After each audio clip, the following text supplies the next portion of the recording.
सत साहिब सतगुरुदेव की जय। बंदी छोड़ कबीर साहिब जी की जय। बंदी छोड़ गरीबदास जी महाराज जी की जय। स्वामी राम देवानंद जी गुरु महाराज जी की जय हो।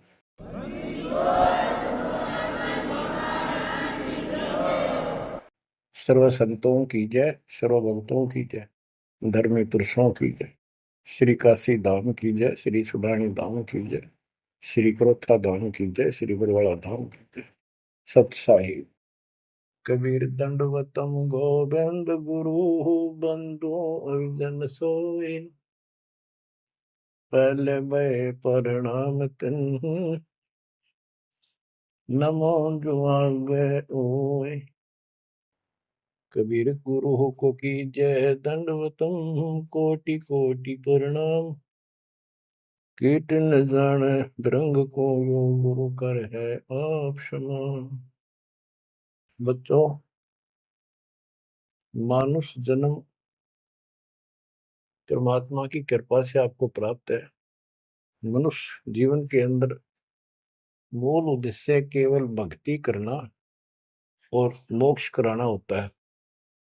इसके लिए सर्वप्रथम गुरु की आवश्यकता होती है। सर्वप्रथम गुरु की, गुरु पूर्ण हो, तत्व ज्ञान प्राप्त हो और संपूर्ण भक्ति मोक्ष मार्ग यानी सभी मंत्र सत्य हों, फिर भक्त मर्यादित रहे, समर्पित रहे, आसानी से मुक्ति प्राप्त कर सकता है। अब जैसे धर्मदास जी का प्रसंग चल रहा है, तो आप देख रहे हो कितनी अच्छी आत्मा, परमात्मा के चाहने वाली, कति कुर्बान। और जैसा उस अज्ञानी गुरु ने मार्गदर्शन किया, कति अटूट श्रद्धा। सेवक तो ऐसा ही हो, पर गुरु ऐसा ना हो जो जीव को कर्म कांड में उलझावे। अब इस कथा से आपको अपने आप बहुत कुछ बातें समझ में आएंगी कि आपको कैसे पूर्ण सतगुरु प्राप्त है, अध्यात्म ज्ञान प्राप्त है, संपूर्ण मूल ज्ञान जो आज तक छुपा के रखना था। और अब भी आप नहीं समझ सके उस परम पिता की महिमा को और इस गंदे लोक के यथार्थता को, तो फिर परमात्मा आपको कौन सी भाषा का प्रयोग करे जिसे तुम समझ सकते हो। लास्ट फिर वही होगा जैसे 600 साल पहले दाता ने आपको पटक दिया था, ठाके झटक दिया था। या तो आंखें खोल लो, भूल जाओ इन बकवादों को। इस संसारिक चोचलों में कुछ नहीं धरा। गरीबदास जी कहते हैं, सर्व सोने की लंका होती रावण से रणधीरम। एक पलक में राज विराजी कर जम के पड़े जंजीर। इतने ठाठ बाट थे, सिद्धियां थी, आकाश में चला जाता था। पुष्पक विमान ऊपर से छीन के लाया था कुबेर से। खूब उद्मस्तार रखा था। और भगत किसका था? शिव जी का। तीन देव की जो करते भक्ति ही उनकी कदे न होवे मुक्ति। और कितनी बकवास भर जाए इनमें, जिसके कारण प्रसिद्धियां भी होगी साधु संत ऋषियों की। अंत में इनके पास कख नहीं बचा। ये मूल ज्ञान है, ये सार ज्ञान है। इसको समझो अच्छी तरह, पढ़े लिखे हो, शिक्षित हो, एजुकेटेड हो। परमात्मा ने मनुष्य जीवन इसलिए दिया कि तुम कुछ बुद्धि भी एक्स्ट्रा रखते हो अन्य प्राणियों से। इसका सदुपयोग करो। बकवास बहुत कर ली, बाहर जाना पड़ेगा। अब बच्चों, प्रसंग धर्मदास जी का चल रहा है। देखो, अपना पिता अपने लिए कितना कष्ट उठा रहे हैं। एक जीव को काल की दलदल से बाहर खींचने के लिए कितना कुछ उन्होंने किया। बालक की तरह पीछे पीछे फिरे, कहाँ जंगल में, कहाँ किसी दरिया पे, कहाँ किसी तालाब पे, कहाँ कहाँ कष्ट वो मालिक उठाया उन्होंने। वो कहते हैं, दो दिन मेरी शरण हो, ताका हूं मैं दास, केल गिर लग गया फिर गुप्त धरती आकाश। जैसे राजा अम्बरीश था, उसके पीछे लगे रहे थे। लेकिन हम नहीं समझते, जब हमारे पास दो पैसे हों या 14 काल की छोटी सी राजा था, भगत बतेरा था, यज्ञ बहुत करता था, वाह हो रही थी, पिछले संस्कार भी अच्छे थे। वो संस्कार कब बने? जब कभी कबीर साहब की शरण में था, जैसे कलयुग में हो तुम। अब ये जो रह जाएंगे ना, पार हो गए सो हो गए। भक्ति अच्छी करते हैं क्योंकि सत साधना मिल गई। एक सांस की कीमत कितनी गजब की है, इसकी बहुत वैल्यू है। पार ना हुए तो फिर ये नो फंस जाएंगे काल के। इनको स्वर्ग में रखेगा, देवता बनावेगा, उड़ा माचे माचे आन देंगे, फिर राजा पृथ्वी बना देगा। पृथ्वी पा के फिर ये पिछले पुण्यों के कारण ठाठ तो होने हैं। और भक्ति भी करेगी आत्मा, क्योंकि पीछे भक्ति की चास पड़ी हुई है इसको। तो भक्ति गलत करें जाएंगे, लाभ नारे हुए दिखेंगे। यो काल का भयंकर जाल है। मालिक फिर भी अपने बच्चे के साथ रहता है, फिर भी उनको राह दिखाने की चेष्टा करता है, किसी न किसी रूप में अपनी सच्ची भक्ति फिर से बताने की चेष्टा करता है। मानते हैं ना मानते वो अलग बात है। फिर राजा जनक हुआ अम्बरीश का जीवन पूरा करके। राजा जनक का पूरा करके फिर स्वर्ग गया। स्वर्ग में जाते समय लूट लिया काल ने। बिना विवेक वेख जो धारा सब करते सो भी बिना विवेक के न्यू नाश करते हैं। उड़ा दया भाव दिखा दी, अपने पुण्य दे दिए, और फिर नंगड़ होकर पृथ्वी पर आ गया। सारे पुण्य वहां खत्म कराया, आधे आधे ऊपर स्वर्ग में भोग लिए, और फिर पृथ्वी पर आ गए। पहले राजा था दो जीवनों में, राजा अम्बरीश वाली आत्मा। अम्बरीश राजा, राजा जनक सीता का पिता। और फिर वही आत्मा बाबा नानक बनी, खुद नौकर लगा के नवाब के यहाँ। जब ये इस स्थिति में आ गया, कति हैंड टू माउथ हो गए, तब दाता फिर मिले अपने बच्चे को। फिर राह दिखाने की चेष्टा की, खूब वाद विवाद किया। ने बोला आंखा देखो तो मानो, आंखा भी दिखाया जब जाकर माना। बच्चों ऐसे आज आपके साथ खड़े कर दाता देख कहां सिर के होने लग रहा है, यह भी तरह समझ में नहीं आ रही, ये भी तुम नहीं समझ पा रहे। What is this? इसका नाम है कबीर भगवान। इसको कहते हैं सक्षम समर्थ परमात्मा। बच्चों यहाँ देखो, मालिक ने कैसे अपने बच्चों तक संदेश पहुंचाने लग रहे। काल ने जुल्म करने में कसर नहीं छोड़ी, पर यूं भी तो उसका बाप है। और देखो अपने बच्चों को कैसे अमृत छकाने लग रहे हैं। इन क्रियाओं को देखकर ये विश्वास कर लेना चाहिए कि आप समर्थ की शरण में आ चुके हो। द्वार धनी के पड़ा रहे, धक्के धनी के खावे, 100 काल झकझोरी पर द्वार छोड़ जाओ। ईब तुम इतना जरूर कर दियो, और कुछ ना बने तो इतना रहियो, मालिक की शरण से दूर मत होना। चाहे दुखी दिखो, चाहे सुखी दिखो, ईब के आप सत्य में अगला कदम है बस, नथिंग एल्स। दूसरी बात नहीं है। पर होगा उनका जो मर्यादित रहेंगे, समर्पित रहेंगे, तन मन धन सब तेरा, ये कहने से नहीं, करना होगा। काल जाते आज ले चलो दाता, रखियो अपने चरण में। तो बच्चों फिर जब तक चाहोगे तब तक जीवन दे देगा आपको, जब तक चाहोगे। लेकिन अंत में एक ऐसा आप पर प्रेरणा हो जाएगी आपको, और आप ही कहोगे कि दाता ले चलो, बस बस बहुत होली। तो कहते हैं जीव इतने जोखिम नहीं, मरा जब निशंक मरे, परमात्मा कहते हैं। तो ये हमारा मरना नहीं होगा, हम तो मेले से बजावांगे। शरीर छोड़ दिया कांचड़ी, पक्षी उड़ा आकाश को चलते कर गया बीट, ये तो वो है। बच्चों प्रसंग धर्मदास जी का चल रहा है। परमात्मा ने धर्मदास जी को पूरी सृष्टि रचना फिर सुनाई, क्योंकि शुरुआत में उसने इसलिए सुनी थी, अपना तर्क मन में अलग रखा था। साथ में आमनी देवी ने भी सुनी, दोनों को विश्वास हुआ। परमात्मा से कहा कि जोड़ पानी में पूछो स्वामी, पानी माने हाथ, जोड़ पानी में पूछो स्वामी, को कृपा कर अंतर्यामी, ओ साहब नाम का आही, परचय नाम कहो मोहि पाई, गुरु और सतगुरु तुमको कहूं, हे प्रभु कौन देश तुम रहो। परमात्मा बोले, हो धर्मनी जो पूछो मोही, सुनो सुरती धर कहो मतोई, जिंदा नाम है सुन मेरा, जिंदा बेस खोज के ही तोरा, हम सतगुरु के सेवक आही, सतगुर संग हम सदा रहाई, सतपुरुष व सतगुर आही, सतलोक में वह सदा रहाई। सकल जीव के रक्षक सोई, सतगुर भक्ति काज जीव होई। सतगुर की भक्ति से जीव के सब काम ठीक होंगे। सतगुर सत्य कबीर सो आही, गुप्त प्रगट कोई चीज न नाही।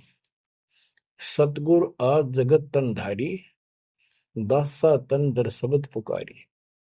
काशी रह परख हम पावा, सत नाम उन्मोहि दर डावा। परमात्मा अपने को छुपा के कहते सत परमात्मा तो सतलोक में रहता है और वहां से चलकर आया हुआ है। अब वो सतगुरु सत कबीर काशी में है। वो प्रगट है, गुप्त है। प्रगट का अर्थ है कि सामने बैठा है, गुप्त ऐसे है कि उसको कोई पहचान नहीं पा रहा। सतगुरु आज जगत तन धारी, उस सतगुरु ने, सतपुरुष ने, पूर्ण परमात्मा ने जगत में आके ये कबीर रूप धारण कर रखा है। और काशी रहे पर खम पावा, वो काशी में रहते हैं, हमने उनको पहचान लिया। सत नाम उन्मोहि दर डावा, ये सच्चा नाम, सच्चा ज्ञान, सही विधि उसने मुझे बताई। यम राजा का सब छल चीना, निरख परख यम सो भीना। तीन लोग को काल सतावे, ताको ही ये सब जग ध्यान लगाओ। तीन लोग को यू काल परेशान कर रहा है, दुर्गति कर रहा है तीन लोग की, सब प्राणियों की, और उनका ये ध्यान लगावे। ब्रह्म देव जाकू वेद बखाने, सोई है काल कोई मर्म न जाने। जिसको ब्रह्म भगवान के है ना, देवता लोग, गुरु ऋषि, वो वही तो काल है। तिनके सुत अहि तिर देवा, सब जग करे उनकी सेवा। इनकी पूजा करते, ये उसके पुत्र है तीनों। तिरगुण जाल ये जग हुंदाना, जाने ने अवसल पुरुष पुराना। जाकी ई जग भक्ति कराई, अंत काल जीव को सोए दरखाई। जिसकी ये भक्ति करते हैं, काल की, ब्रह्म की, या इनके तीनों पुत्रों की, अंत समय वो इनको खावे। सब जीव सतपुरुष के आही, ये सारे प्राणी उस सतपुरुष कबीर साहब के हैं। यम दे धोखा फांसाता ही, प्रथम बहे असुर यमराई। बहुत कष्ट जीवों के लाई, दूसरी काल कला पुन धारा। धर अवतार असुर से हारा, जीवन बहुविध कीन पुकारा। रक्षा कारण बहु करे पुकारा। जीव जाना ये धनी हमारा, दे विश्वास पुनः धर अवतारा। अब क्या ये बताना क्या चाहते हैं परमात्मा? हिरण्यकशिपु, उसको काल ने पैदा किया, उसने उद्मस्तारे भगत को सताया, हाहाकार मची सारी जनता में। तो परमात्मा ने आकर उस राक्षस को मारा और विष्णु को रूप दिखाना पड़ा, क्योंकि कबीर साहब को जानते नहीं थे। बच्चों, भगत का रक्षक केवल कबीर साहब है। प्रहलाद भगत था, प्रहलाद विष्णु जी का उपासक था। इस भक्ति को यहाँ तक लाने के लिए दाता ने आगा पीछा कुछ नहीं देखा, ना अपनी महिमा की आवश्यकता समझी। यदि वो महिमा चाहे तो काशी में 120 वर्ष रहे एक निर्धन जुलाहे की लीला में, वो 1 मिनट में कुछ भी कर सकते थे, दुनिया पीछे हो लेती, पर ये इस मार्ग में चला नहीं। तो क्या बताते हैं कि विष्णु रूप धारण कर लिया, विष्णु भी खुश हो गया, लोग कहें विष्णु जी ने रक्षा कर दी, विष्णु जी ने रक्षा कर दी।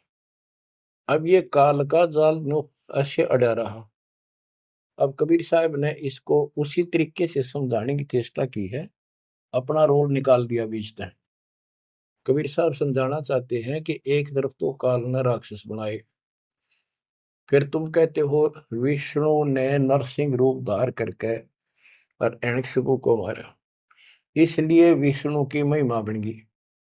अब लोग विष्णु के चिपक गए, इसको भगवान मानकर पूजन लाएंगे। हीरो हो गया यो, जैसे पिक्चरों में देखो हीरो 2-4 रन गढ़ दे, बस वाह वाह वाह के जो है ना, इन करिश्मों को देखकर, चमत्कारों को देखकर इनके चिपक गए। ये सब काल का जाल है, परमात्मा ने इससे कोई लेना देना नहीं। परमात्मा चाहते थे इन भक्तों की आस्था बनी रहे, काल चाहता है ये नास्तिक हो जाए प्रमाण के लिए। परमात्मा से जब वार्ता हुई, इसने विवाद किया, तकरार करी, प्रथम बार आई। आखिर में लास्ट में जब सारी मन्नत मंगवा के वचन भरवा के ने बोला कि सबको उल्टा मार्ग लाऊंगा, गलत साधना पर दृढ़ कर दूंगा, देवता, तीर्थ, व्रत, मंदिर, इनकी पूजा हुआ, और किसी को कोई यहाँ से निकलने नहीं दूं, कि ये साधना करेंगे आध्यात्मिक लाभ होए को नहीं, आप नास्तिक हो जाएंगे। अब देख लो वर्तमान में गांव के गांव बहुत अच्छी आत्मा के लोग हैं, स्त्री पुरुष, लेकिन भगवान से दूर हो चुके, इसलिए हो चुके हैं कि इनकी साधना करते करते दुरुक्ति रही है, वो साधना ठीक नहीं है। तो यहाँ परमात्मा धर्मदास को वो आंखें खोल रहा है कि जिनको तुम भगवान मान रहे हो ये ऐसे काल जाल कर रहा है। एक तरफ तो ये कंस, केसी, चाणोर और पूतना जैसे, जरासिंह जैसे बना दिए, उधर से कृष्ण बना कर भेज दिया न मारने खातर, इनको मारने के लिए। कृष्ण ने वो मार दिए, कृष्ण चौधरी पाक गया, भगवान बन गया। अंत में कृष्ण भी मरा और नरक में जागा, जिसे कर्म करे या भोगने पड़ेंगे। अब बच्चों ये सारा खेल यो है, PhD लास्ट पॉइंट है। जैसे एक राजा सेना को आदेश देता है दुश्मन से युद्ध करो, तो सैनिक का कर्तव्य बन जाता मरूं या मिटूं, और जाके खड़ा हो जाता है लेकर बंदूक मोर्चे पे।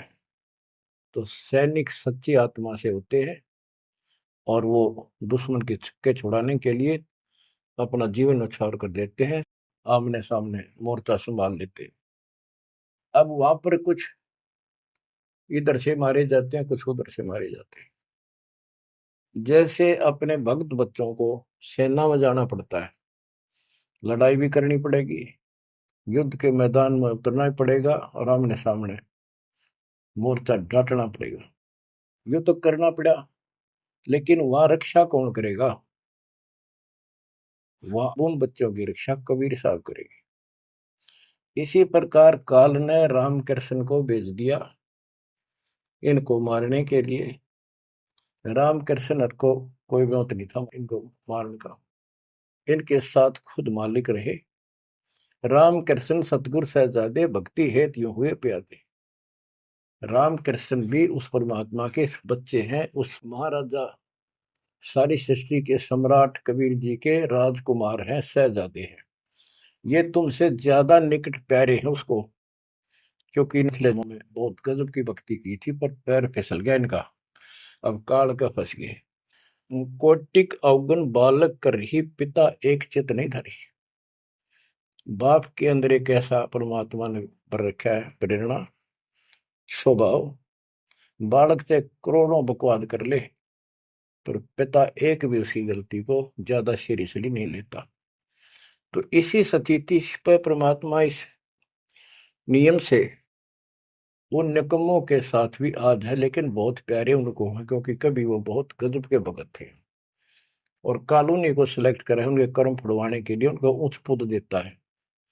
ये प्रधानमंत्री, मुख्यमंत्री, ये बहुत अच्छी आत्मा थी, पिछले भगत थे, तपस्वी थे भगवान के बच्चे, उसके लिए कर रहे थे। अब वो बैठा दिए पदों पर, अब कर्म फोड़ लेंगे तो मानने को नहीं। फिर जब हंटू माँ उठा जाएंगे बाबा नानक की तरह, फिर पकड़ लेगा, फिर लेगा। काम तो बढ़ गया, समस्या तो वहीं के वहीं खड़ी रहेगी। वो तो बात निमड़ी क्या है बच्चों, इसको कहते हैं सार ज्ञान। ये है वो मूल ज्ञान। धर्मदास मेरी लाख दुहाई, मूल ज्ञान कहीं बाहर न जाए। मूल ज्ञान तब तक छपाई जब लग द्वादश पंथ ना मिट जाए। अब यो ऐसा ज्ञान आज तक किसी ने निर्णायक नहीं सुनाया। तो ईब कोई बकवाद करेगा तो उनको सबको पता होगा ये संत रामपाल जी से सुनकर अटपट मारन लग रहा है। हमारे छोटे छोटे बच्चे भी उसको 2 मिनट में फिट्टे मुंह कर देंगे। तो ये पंथ खत्म हो गए। बड़ा पेड़ होता है ना, पड़ भी जा, उसकी एक आधी जड़ की तरह रह जाए धरती में लगी, वो थोड़ा बहुत हरा कई दिन रह जाया करे, पर अंत में उसकी लकड़ी सूखेगी। तो आज इनकी स्थिति शुरुआत हो चुकी है, ये सारे ढह चुके हैं। मालिक के तूफान इस ज्ञान के सामने इनका कोई औकात बची नहीं है। अब तुम ध्यान दो जिसके ऊपर ये मालिक गजब की रजा कर रहा है। इसको हल्के में ना लो, तुम ज्यादा सीरियस बनो, समर्पित रहो, औरों से न्यारा सुख धरती पे देगा आपको। लेकिन इस सुख में माचना नहीं, परमात्मा को भूल ना जाना। मालिक की तरफ ज्यादा आवे, सुविधा दे दी, गाड़ी दे दी, सेवा में आवे, सेवा में लावे, बकवाद हम कहीं नहीं जावे, तो राम राजी रहेगा, कबीर साहब आपका खुश रहेगा। तो परमात्मा ये बताना चाहते हैं, जीव जाने ये धनी हमारा, जैसे विष्णु कृष्ण राम हो ये भगवान थे न, देख किसे तो कंस मार दिया, केसी मार दिया, रावण मार दिया, हमने के पल्ले पड़ा उसको मारते, हमने तो ये युरा पाया, ये कुछ बात बनेगी। प्रभुता देख के न विश्वासा, अंत काल पुनः करे गिरासा। या प्रभुता देख के इनकी राम कृष्ण के बड़े हीरो थे, कर दिया, लोगों ने इनको भगवान मान दिया। यही बते डपली पिटन लाग रहे हैं। द्वापर देख कृष्ण की रीति, परमात्मा कहते तू कृष्ण जी का भगत है, सुन ले कृष्ण की नीति अनीति। आप मानते हो कृष्ण ने गीता बोली, पहले तो गीता में उसको भगत बनाया, धार्मिकता सिखाई, और गीता का पाठ अर्थ बतलाया, और फोन उनको कहा युद्ध कर, युद्ध कर, तुझे कोई पाप नहीं लगेगा, और पीछे वो पाप लगा दिया। हिमालय में जाके गड़ो, अश्वमेघ यज्ञ करो, तुमने बंधुघात किया इसलिए पाप लगे। और जब जिस समय महाभारत समाप्त हो लिया युद्ध, और युधिष्ठिर को राजगद्दी दे दी गई, तो बच्चों युधिष्ठिर को भयंकर शोपन आने लगे, मरे हुए आदमी दिखे, सिर कटे आदमी चलते दिखे, खावन पीवे सारी रात बैठ के काटे। द्रौपदी ने देखा, उसने अपने अन्य पतियों को बताया, अर्जुन को, भीम को, आदि को, कि ऐसी स्थिति आपके भाई की है, यू ना सोता ना आपको बताता, ये उस दिन का मेहमान है। तब सारे चारों भाइयों ने खड़े होकर उनसे प्रार्थना लगाई कि कोई बात बताओ, क्या आप हमें अपने भाई नहीं समझते? कोई कष्ट है, संकट है तो हम आपके साथ हैं, आप अकेले क्यों दुख पा रहे हो? हमें शेयर करो। कुछ दिन तक कुछ नहीं किया, फिर आखिर में बता दी कि ऐसी स्थिति है मेरी। फिर क्या होता है, जब ऐसा संकट आता है, आप अपने गुरु से ही बात करते हैं। श्री कृष्ण जी के पास गई, श्री कृष्ण जी को सारी स्थिति बताई कि हमारे भाई को ऐसे ऐसे समस्या होगी, कोई समाधान बताओ। तब वो कृष्ण जी कहते हैं कि तुम्हारे को जो युद्ध में तुमने पाप किए, बंधुघात किए, भाई मारे, भतीजे मारे, वो पाप लगा है, और इसके लिए एक अश्वमेध यज्ञ करो, उसकी शर्त बताई थी।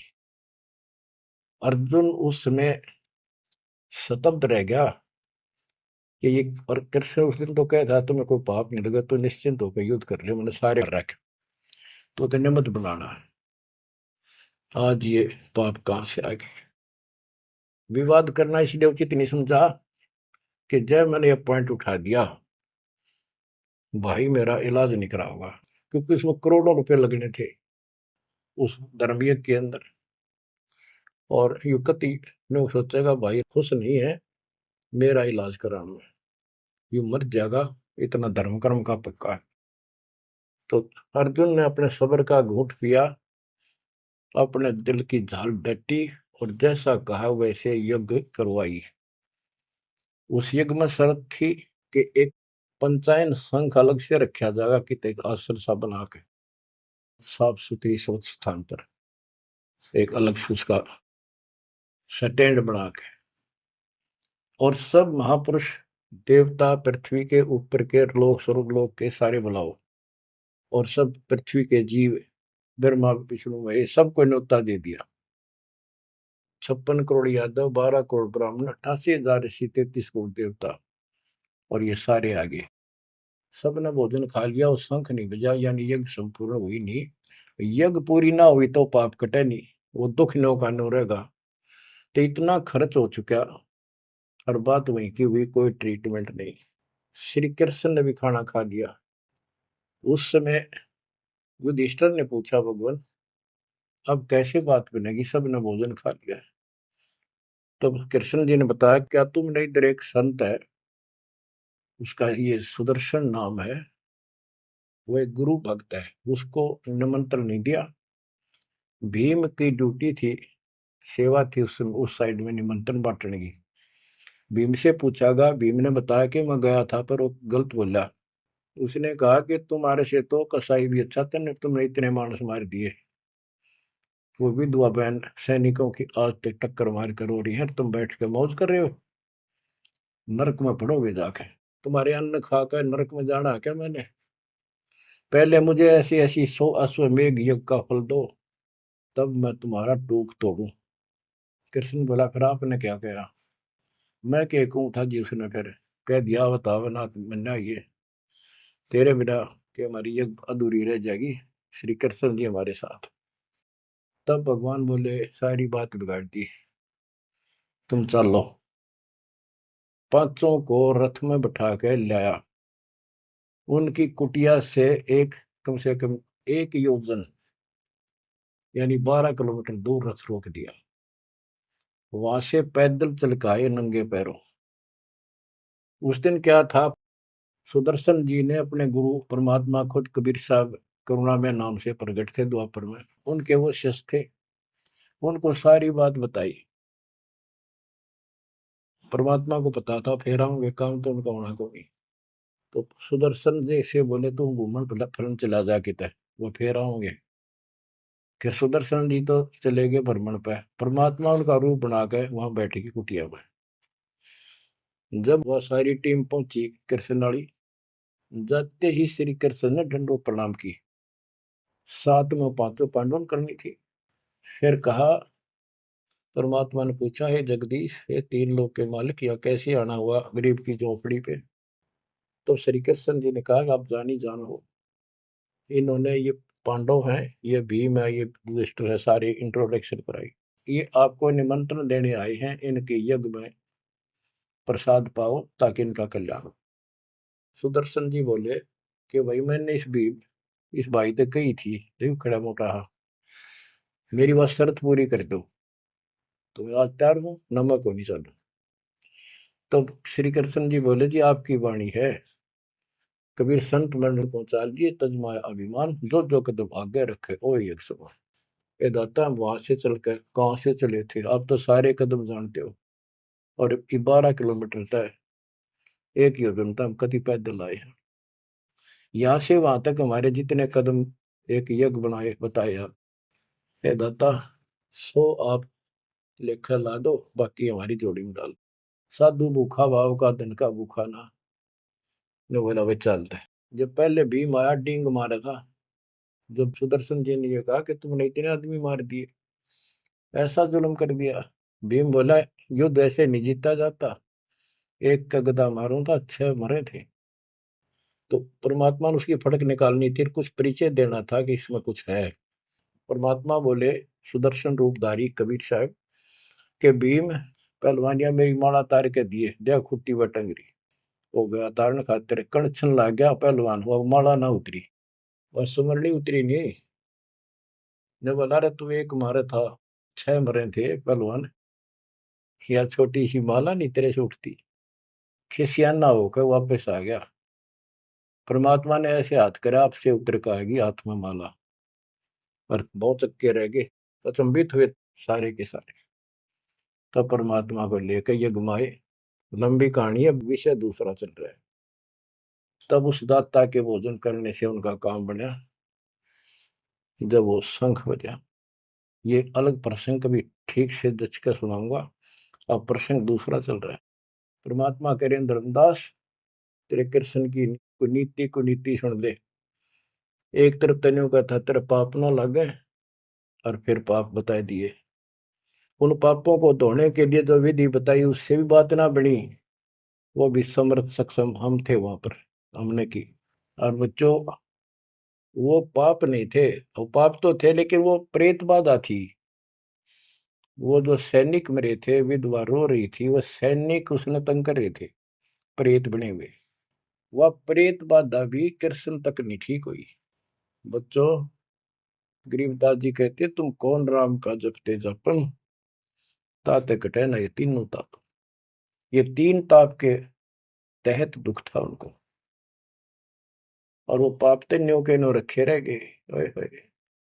अरे कोयल के बच्चों, ईब तक पकड़ दो अपने माँ की वाणी को, क्या कहना चाहते हो? अब विष कागाड़ा के साथ रहोगे क्या? अब क्या बताते हैं? गीता पाठ का अर्थ बतलावा, पुण्य पाछे बहु पाप लगावा, बंधु घात दोष लगावा, पंडों के बहु काल सतावा। पांडवों को काल ने खूब परेशान किया, और अंत में क्या हुआ? जब दुर्वासा जी ने श्राप दे दिया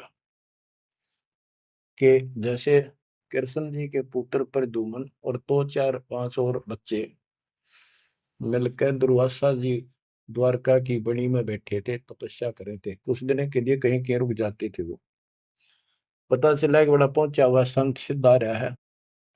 द्वारका के बच्चे श्री कृष्ण को समर्थ मान चुके थे। किसी ने कंस मार दिया, केसी राक्षस मार दिया, चाणूर मार दिया, वैसे काल्यवन मार दिया। तो इन्होंने सोच रहे थे कृष्ण तो ऊपर धरती पे कोई सही नहीं। उन्होंने मजाक सूझ गए, वह किसी संत साधु का आदर नहीं करते थे, इस कारण से कि हमारे साथ कृष्ण हमारा कोई कुछ नहीं बिगाड़ सकता। तो उन्होंने शरारत सूझी के नो कहे दुर्वासा भूत भविष्य वर्तमान त्रिकाली बता दिए, तीनों काल की जानता है, चलो इसकी परीक्षा लेंगे। एक प्रद्युम्न का पेट पर कढ़ाई बांध दी छोटी सी लोहे की, और लेडीज कपड़े पड़ा दिए गुजरिया वाले, ऐसा दिखा दिया जाके जैसे बच्चा पेट में गर्भ है इसका। यूं पूछने गए महाराज, इनका कई साल में दया करी दाता ने? 12 साल हो गए बयान। अब ये पूछ जानना चाहते हैं कि इनका लड़का हो गया लड़की, बड़े उतावले हैं, आप भूत भविष्य की सारी जानो हो। दुर्वासा जी ने देखा ध्यान लगा के, ताकि बकवाद करना रहे हैं, गुस्से में होकर ने बोला, यह दो कुल का नाश होगा इस पे, ना लड़का हो ना लड़की हो।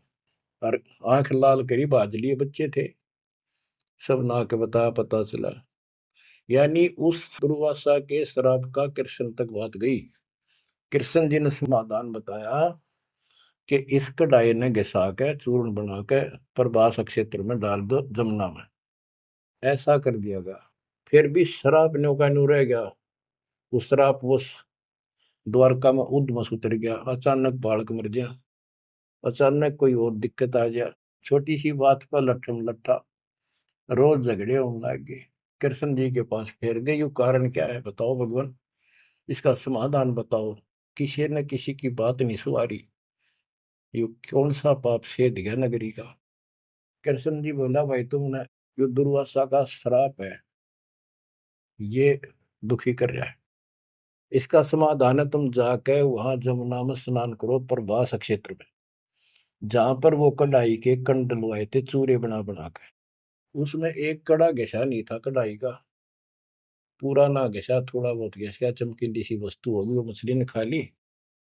एक बालिया नाम का मछियारा था और साथ में शिकारी था, वो मछली पकड़ी, वो आ गई, उसने काट के देखी, उसमें चमकीली धातु थी।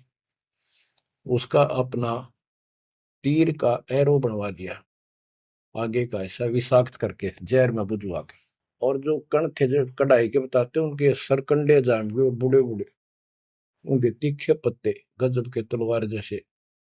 और कृष्ण जी ने कहा, सारे स्नान करो वहां जाके, तुम्हारा ये शराब खत्म हो जाएगा। वहां बोले सब बच्चे नर, कोई ना बचे, गर्भ न छोड़ के, छोटे छोटे नवजात शिशु भी साथ ले गए, कभी इन पर शराब ना रह जाए। और वहां जाके सारे लड़न लग गए, पढ़ पढ़ के वो पठेरे सरकंडे एक दूसरे को मारे, तलवार का काम करना कर शुरू कर दिया। कट का मर गए 56 करोड़ यादव। फिर कृष्ण जी एक पेड़ के नीचे बैठ गए, उस पार दीख को सारे दिन शिकारी ने, बालिया कौन था? ये बाली वाली आत्मा थी जो त्रेता युग में श्री राम ने वृक्ष की ओट लेकर मारा था। उसका अपना बदला लेने के लिए उस वो बालिया नाम का जीमर बना, शिकारी बना, श्री राम श्री कृष्ण बना। वो आत्मा, वो उसके पैर में तीर मार के श्री कृष्ण मारा। उससे पहले श्री कृष्ण ने, बच्चे भी बताओ आप हमारे यहाँ दो जाके काल कर रहे दुर्गति, फिर आके लेट गया जब वो मारेगा। मरने से पहले उसने वह संदेशा भेज दिया था पता था कि सारे मरेंगे। तो पांचों पांडु वहां पहुंच गए। कृष्ण जी बस तड़पन लाग रहे थे। उनको बता दिया भाई ये यहाँ कोई आदमी बचा नहीं है, इन लेडीज को सारी को ले जाना, यहाँ लोग इनकी दुर्गति करेंगे, तुम अपने वहां रखना सुरक्षित। और तुम जाके हिमालय में चले जाओ, वहां रहो भूखे प्यासे तप करो, और वहां गड़का मर जाओ, वापस ना आइए। तो पूछा जी कारण क्या है? हम अभी तो राज मिला, 20-30 साल हमने राज मुश्किल से किया है, अब आप कहते हो राज त्याग के वहां चले जाओ, इसका कारण क्या हो गया? क्या गलती बन गई कि तुमने जो युद्ध में पाप किए थे वो पाप तुम्हें दुखी कर रहे हैं, वह तप करने से समाप्त हो जाएंगे। तब अर्जुन को कहना पड़ा कि भगवान आप ऐसी स्थिति में हो, मुझे कहना तो नहीं चाहिए पर मैं रोक भी नहीं सकता अपने आप। पहले तो आप कह रहे थे गीता में कि ऐसे ऐसे तेरे को पाप नहीं लगेगा, ये पाप हमारे सिर पर धरती है। फिर भाई के अश्वमेध यज्ञ कर पाप खत्म हो जाएंगे, वो पाप फिर भी रह गए। तब मैं बोल नहीं पाया, आज मैं रोक नहीं पाया। या तो इसका उत्तर दे दो ना, मेरा जीना भी दूभर हो जाएगा शेष सांस। तब उसने बताया भाई मैंने ना मेरा मन के गीता में कहा था, और के कुछ तेरे को बोला था। असली बात यह है, अब मैं जो कोई कर लियो कुछ पाप हमारे उड़ तपस्या से कुछ तप बन जाएगा, पाप पुपना कट्टे से। उसने में बताई तप करने से आगे फिर थोड़ा बहुत को राज मिल जाएगा। इनके पास इतनी स्टोरी है, ज्यादा नहीं। तो बच्चों देखो काल का जाल। उसका अंतिम संस्कार श्री कृष्ण का करके वो चले गए, और अर्जुन ने एकलन छोड़ गया कि एकला योद्धा है, कोई खतरा नहीं। सब लेडीज को लेकर चाल पड़ा गोपियों को। रास्ते में बिल्लो ने पकड़ लिया, उन्हें पीटा इस अर्जुन को। गोपियां लूट ले गए, लड़कियां ठा ले गए रामजादे। और इस पर धनुष साथ ले रहा था, जो महाभारत के युद्ध में जो उद्मस्त आ रहा था, वो उठा तक ढीसते। तब रोवा खड़ा खड़ा कि इस कृष्ण ने तुम्हारा नाश कर दिया, सारे हमारे साथ धोखा किया। जब नाश कराना था युद्ध में, मानस मरवाने थे आदमी, जब तक ताकत दे दी, अब मैं खड़ा खड़ा पड़। गीता भी यही कहती है, बलवानों का बल मैं हूँ, बुद्धिवानों की बुद्धि मैं हूँ। यहाँ परमात्मा कबीर जी बताते हैं युग कृष्ण नहीं, युग काल उनका बाप ये जुल्म करे भाई, इनको पता है नहीं हो क्या रहा है। धर्मदास ये बातें सुनकर चक्कर में पड़ गया, मुंह का नहीं देखे देखे, आंख भी नहीं झपके। ये भगवान कभी 100 की 100 सच्ची, सारी बात बिड़ा करते। देखिए धोखे बैठे थे, साथ में हमने बैठी, दोनों टेक टेक सुने मालिक के अमृत वचन। ये परमात्मा हम रोज सुना करते, मेरी तरह पत्थर पड़ गए थे कल। आपके क्या गुण गाओ मालिक, कैसी आंख खोल दी मेरी। परमात्मा कहते और सुन ले। अब क्या है, हिमालय में चले गए सारे पांडव, और वहां सारे मरते गिर जाते गए। तो कहते हैं जब ये पहुंचे ऊपर, तो युधिष्ठिर बाद में मरा, और तो सारे बर्फ में गड़ गए, बर्फ में पैर गड़ जाते कहीं। लेकिन युधिष्ठिर का अंगूठा अंगूठा गला, बाकी शरीर जो का तो रहा, मर गयो भी गया। जब ये ऊपर गया, वो पहले जो चले गए थे मर मर कर, चारों पांडव और वो उनकी मां कुंती द्रौपदी, वह सारे नरक में ठोक रखे। यो पहले स्वर्ग ले जाएगा, फिर इसको कुछ समय नरक में डालना था, क्योंकि इसने धर्मदास झूठ बोली थी युधिष्ठिर ने। कौन सी झूठ बोली थी? कि अश्वत्थामा मर गया। द्रोणाचार्य गुरु का बेटा अश्वत्थामा था। द्रोणाचार्य इतना सूरवीर था, अगले दिन उसने युद्ध में उतरना था, और कृष्ण जी को पता था, उसने बता दिया था जयो आ गया ना द्रोणाचार्य तुम्हारे सामने, एक नहीं छूटेगा, इतना धनुषधारी है। तो इसका इलाज ये है कि युधिष्ठिर झूठ बोल दे, और की नहीं मानने का। पहले कईयां ने जाके कहा नो कह दो कि इसका बेटा अश्वत्थामा मर गया, तो यो उस पुत्र मोह में इतना पागल हो जाएगा, इस पर हथियार नहीं उठेंगे, और युद्ध तक करेगा पर यू हार जाएगा, मारा जाएगा। तो युधिष्ठिर को सब ने कहा जाके कि अश्वत्थामा मर गया। कईयों ने जाके दूत भेजे गए दूसरी सेना में। तो द्रोणाचार्य बोले मैं विश्वास ना करूं, तुम झूठ बोलते हो। अगर युधिष्ठिर कह देगा तो मैं सच्ची मानूंगा। तो दूसरे क्या तुम मार दियो, तो गिर दिया ठागा, फूक फाक फेंक दिया ठागा मैंने।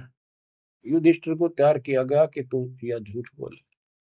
वो मना कर गया कि नो तो दिक्कत हो जाएगी और मैं झूठ नहीं बोल सकता। फिर एक अश्वत्थामा हाथी का नाम था, जैसे पशुओं के नाम रख लेते हैं ऐसे। वो अश्वत्थामा हाथी मार दिया। श्री कृष्ण बोला आप ये कह देना कि अश्वत्थामा मर गया, मंदी आवाज में कह दिए मेरा ना हाथी था, हाथी या मनुष्य। युधिष्ठिर इस बात पर राजी हो गया क्योंकि अगले दिन नाश कर रहा था उसने।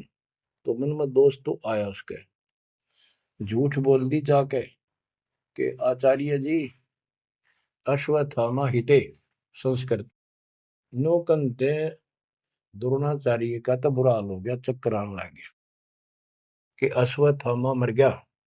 फिर मंदी आवाज में कह दिया नर व कुंजर, नर था या कुंजर हाथी, पता नहीं नर था या कुंजर। अब वो नर कुंजर कड़े सुना था तो पागल होकर गिर गया। तो उसके कारण उसको नरक में भेजना था कुछ समय के लिए। तो युधिष्ठिर ने पूछा कि मेरे भाई कहाँ गए, स्वर्ग में। तो उनको बताया कि उन्होंने पाप करे थे महाभारत में, और भी जितने पाप कर रखे थे वो सारे के कारण नरक में पड़े हैं। धर्म युधिष्ठिर बोला कि मुझे उनके दर्शन कराओ, मैं देखना चाहता हूँ। देखा सारे हाहाकार मचाने लग रहे। तो बोला मुझे भी मेरे भाई बहनों के परिवार के साथ भेज दो। तो वो चाहे थे कि बेचने इसका मार डाल लिया जाओ। तो वो इस कारण से उसको भी कहते कुछ समय के लिए नरक को भोगना पड़ा। अब ये परमात्मा कहते हैं बंधु घात दोष लगावा, पांडवों के बहुकाल सतावा, भेद हिमालय ते ही गलाए, छल अनेक की नहीं यमराए। बच्चों, और फिर उनको पांडवों को ले नरक में डाला। हाँ बच्चों, स्वर्ग के धोखे नरक ही जाही, जीव अचेत यम छल चिन्ह नहीं। ये बोले जीव इस काल के इस छल को, इस जाल को, षड्यंत्र को नहीं समझ पा रहे। पांडव सम को कृष्ण को प्यारे, सोले नरक में डारे, वो भी सारे नरक में डाल दिए। मानुष जन्म बड़े पुन होई, सो मानुष तन जात बिगोई, नाम बिना नहीं छूटे कादू, बार बार ये नरक ही घातू। नरक निवारण नाम जो आही, सुरनर मुनिजन जानत कोई नाही। जो नरक से छुटकारा देने वाला असली नाम है, इतने देवता नहीं जानते, ना ऋषि जानते, ना ब्रह्मा विष्णु महेश जानते। ताते यम फिर भटकावे, नाना योनिन में काल सतावे, बिरले सार शब्द पहचाने, सतगुर मिले तो सतनाम समाने। इतना कुछ सुनकर धर्मदास कहता हे साहब मैं तो पग सिर धरूं, तुम ते कुछ दुविधा नहीं कर। अब मोई चीन पड़ी यम बाजी, तुम ते भयो मोह मन राजी। अब आपके ऊपर मेरी कति आत्मा डट गई, मेरा मन कति खुश आपके, मेरे हृदय प्रीति अस आई, तुम ते हो गई जीव मुक्ताई। अब मुझे विश्वास हो गया कि मेरा कल्याण आपसे होगा। मुझे लगता है तुम ही सत कबीर हो स्वामी, कृपा करो तुम अंतर्यामी। हे प्रभु देव परवाना मोही, यम तरण तोर भजो मैं तो ही। मोरे नहीं और सो कामा, निस्तिन सुमरो सदगुरु नामा। पीतल पत्थर देव द्यो बहाई, इन फेंक दो उठाकर, सतगुरु भक्ति करो चितलाई। ये बंदी छोड़। हो परमात्मा बोले सुनो धर्मनी, अब तो ही भुगताऊं, निश्चय यूं से तो ही बचाऊं। देव परवाना हंस बारू, जन्म मरण दुख भाव टारू, ले परवाना जो करे प्रतीति, जिंदा कह चले यम जीती।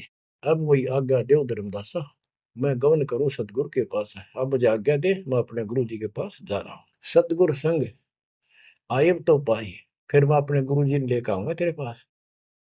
तब परमाना तो ही मिलाई, उनसे तुम्हें नाम दिलाऊंगा मैं, क्योंकि अभी धर्मदास को पूरा पक्का करना था। धर्मदास बोले हे प्रभु अब तो जान ना दे, नहीं आए तो मैं बहुत पछते हूँ, पछताई पछताई बहुत दुख पाऊं, नहीं आओ तो प्राण गवाऊं। हाथ से रतन खोई कोई डारे, सो मूर्ख निज कान बिगाड़े। ये मैं कैसे छोड़ू, अपने हाथ से रतन कैसे खो दूं। जब नहीं आए तो ना मैं खाऊं ना कुछ पीऊं, मैं मरूंगा। आप जब फिर नहीं आए तो परमात्मा ने कहा कि चल पड़े, क्योंकि अभी ताव और बाकी देना था। धर्मदास सामने कति गली में खड़े हो गए, जब तक दिखते रहे आंखों में आंसू भरे रहे, एक टक देखते रहे। बच्चों, परमात्मा आपको मोक्ष दे, सदा सुखी रखे, शेष फिर दृढ़ हो जाओ, तड़फ जाओ उस घर जाने के लिए। परमात्मा आपको मोक्ष दे, सदा सुखी रखे, आपको अपने घर की याद बनी रहे, काल का दुख सदा याद रहे। सत्साई।